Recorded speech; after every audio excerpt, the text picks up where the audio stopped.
Hello friends, I'm Kiana and I welcome you to my channel Soulsome Words, where we appreciate the beauty and power of words. Our three pillars are empathy, healing, and words. Today is Empath series episode, and in these episodes I read chapter from my book Unbelonged. Today we are going to read chapter 4. Yes, I'm an empath, now what? So far we have seen what it is about being an empath and what is empathy and what does science say about it. And today we're going to discover what happens once you know that, yes, I got it. I fall into this, I am this, now what? What would you go through? What the worries, concerns, and thoughts would come to your mind? If anything resonates here, I would invite you to share your journey and your thoughts and experiences. It's not about blaming anybody or naming names, but remember, your journey can make somebody else feel that they are not alone. It is very important in this world to know that we are not alone, and we are alone or belonged by our thoughts. So please remember, share your journey, because your healed pain can break someone else's chain. So let's dive right into episode and read chapter 4. Hi friends, so we learned in the last chapter what science says about you being you. Okay, so now that you are beginning to understand yourself, the real question is, what do you do with it? Okay, so in this episode we are going to read chapter 4 from the book Unbelonged, and title is Yes, I'm an Empath, Now What? We are starting this chapter with a quote by a Dutch scientist, and it is, "Human morality is unthinkable without empathy." This is by Francis de Waal. Okay, so this can be scary times. This realization can feel both liberating and overwhelming. This awareness that you are deeply affected by people, places, and situations alone can make you want to withdraw completely, to protect your peace, just in case you may pick up something and then it will linger and it will make you feel just like yuck. You are also afraid to talk about this with others or share, especially if you have never been in an environment where such conversations were understood or accepted. Why? Because too often the response is dismissive. You're too sensitive. Stop overthinking. Just toughen up. Just go out and have fun. Just watch a movie. Just be like her or be like him. Do they think anything? They just have fun, right? Those kind of stuff. I'm sure if you are resonating with this content, you have heard this before. So these dismissals cut deeply, especially if you come from a family that was not unknowingly emotionally nurturing or safe. Now it comes to looking back at your childhood. As awareness grows, many empaths begin to revisit their past with a new lens. Moments from childhood begin to make sense. They understand what really happened in that particular time and moment, why you felt the way you did, why did it hurt so much, why no one understood that. You start to understand why certain experiences affected you so deeply. With all this awareness comes a painful clarity, but clarity. As an empathetic child, you were like a beautiful, soft sponge on which parents often unknowingly dumped their own issues and complexes. You kept absorbing the emotions, fears, and insecurities of those around you, often without realizing it. Of course, without realizing it. Now, as you progress through this self-discovery journey, you recall moments from childhood with unusual clarity when you felt unseen or unsupported, and are able to understand what was really happening beneath the surface. Perhaps you remember your mother stayed silent and never took your side when another cousin's or friend's mother or father boasted about them. And as a child, you concluded that mom didn't defend me because I wasn't good enough. Um, I not they don't love me, or I need to do X, Y, and Z for them to think I'm good enough. In reality, she or those around you were likely struggling with their own insecurities and feelings of inadequacy. Sadly, without awareness, their unresolved emotions may have been projected onto you, leaving you to carry burdens that were never yours. Sometimes running through generations.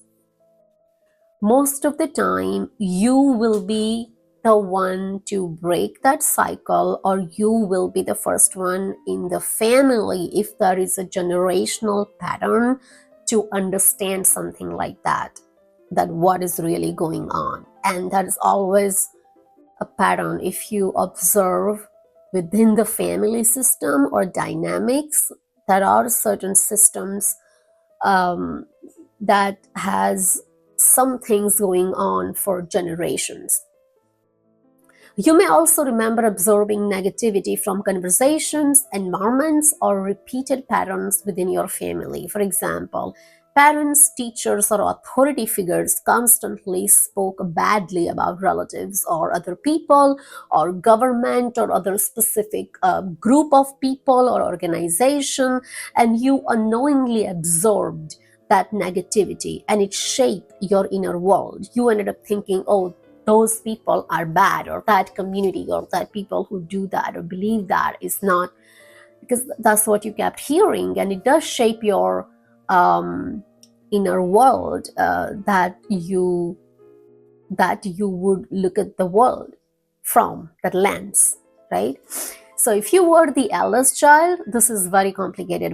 If you were the eldest child, you may have been exposed to all the adult concerns and emotional burdens far too early. Because when you are the eldest one, even though you are little, still you are the elder. You are the eldest of all. So it's like you are still a kid, but you are considered kind of grown up. Then you would be exposed to all these things very, very early in age, taking on more than your share without understanding it at the time. It's true for an empath child, even when it's a functional, normal family, but it can be worse and harsh in the family dynamics where parents are operating from unresolved generational toxicity or negative patterns. So, even in a normal families where certain conversations are going around and things are being repeated about relatives or people, and if you are an empathic child, you pick that up. That does something to your psyche, and you ended up thinking about everybody is bad, or everybody's trying to do something to my people, and there's something like a war. It's a war kind of thing gets formed in your mind. It affects a bit less, because in a normal functional family those conversations would not be that negative. Yes, just regular family things, but not that toxic. While in the certain kind of dynamics where either parent is narcissistic, or it's all about status, or it's all about doing better than the other people, or it's about who did what, and there are a lot of patterns in toxic family dynamics that goes and runs through generations. And if you look at the parents, siblings, and their parents, siblings, or something. If there are, for example, any dynamics that they're not getting along well, then that will be generational. It's not just something in your life, it would be in your parents' life, it would be in their parents' life, that something is repeated again and again. And that kind of stuff can weigh too heavily for a sensitive child growing up. When it comes to this type of parents, in the bracket we have more on toxic parents later. You may have absorbed more than your share. This impact can be even stronger. Parents often speak without filters in front of the eldest, unaware of how their words can seep into child's being. As the responsible one or the eldest one, you were exposed to all these conversations, complaints, and projection far too early, like a sponge. You soaked in their traumas, insecurities, and complexes without any filter. Your nature, combined with the unresolved wounds of others, drew you into emotional cycles that were never yours to carry. But with awareness, everything begins to shift. You may have spent years thinking, oh, my people or my parents are such a good people, why everybody's being so horrible to them? Because they always had those kind of conversation, and that's what you heard from them, so that's what you end up thinking. This belief can carry into adulthood until you finally discover your true nature and their true nature, and what was happening was deeply rooted in their unconscious patterns. Okay, as a child, you couldn't know the truth. You couldn't see that your default makeup or natural tendency to take things to heart.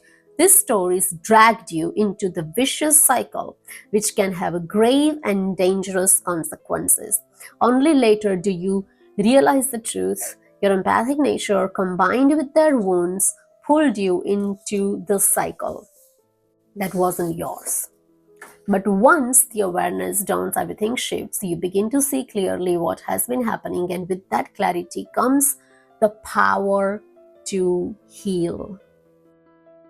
So, this is where the turning point comes, that when you finally understand what has been happening all along, this realization and shock can be intense. You may never grieve. You may even grieve for the childhood that you didn't get, but this awareness is also the beginning of freedom.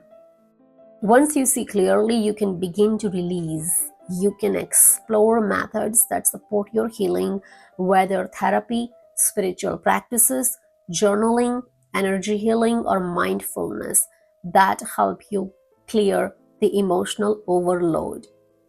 There is no single path. It doesn't work that way. There is no one size fits to all. You can try and discover lots of modalities, and your healing would come through something completely unexpected. But that is why it's a journey, it's a path, and it's not just a step or a switch to turn on or off. What matters that you begin to choose whatever path supports your well-being. The tip here is learn as much as you can about emotions and energy, explore different healing modalities. There is no single path, and trust your intuition to guide you toward the practices that work best for you.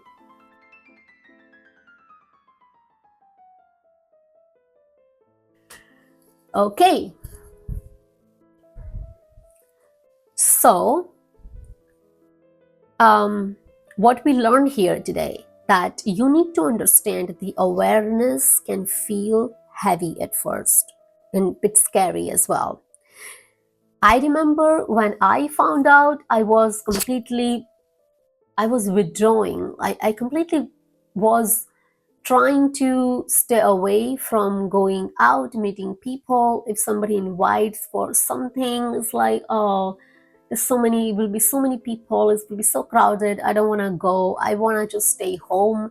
There are a lot of things, and you don't really realize, but because once you know that, these things back of your mind, what if I end up meeting somebody and they have very, very heavy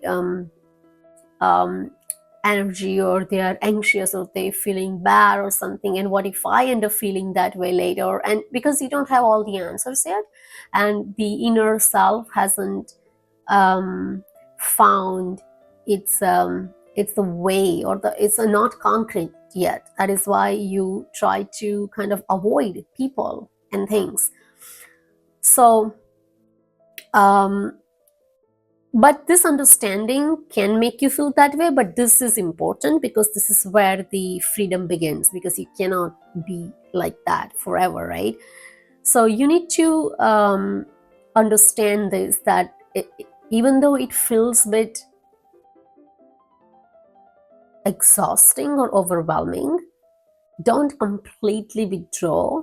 Yes, if the places are too crowded, or you feel that, okay, I don't think it's gonna be good for me, yes, you can avoid those, but not all the time. Try to understand, watch content like this, continue watching this, because we're gonna go much deeper into this, okay? So this will help you understand. I have also watched, and I have learned so many things from reading and understanding, that made me feel okay, that okay, it's not end of the world, and I'm not the only one. And it does help to know that you are not the only one who feels like that or thinks like that. Trust me, it's very, very important. Okay, so if this resonated with you, if you felt like this chapter was speaking to your life, then you are not alone, and this space, Soulsome Words, is for you. Hang on. You hang on to this. Stick with me until this book ends, and you will have completely different way of understanding yourself in completely new awareness. Okay, we are going to explore this journey together step by step. So stay with me and subscribe. Please subscribe, because healing doesn't have to be lonely. Okay, so, and I don't want you to go through that healing alone, because I know that it can be devastating. So, no, it doesn't have to be lonely. Stay with me and subscribe so we can explore this journey further, integrate details. Thank you so much for your time and your energy here. May the words spoken here be a sanctuary for your soul. Keep coming back. This place is always here for you. Take care of your heart and protect your peace. I will see you in the next episode. Kiana here, signing off.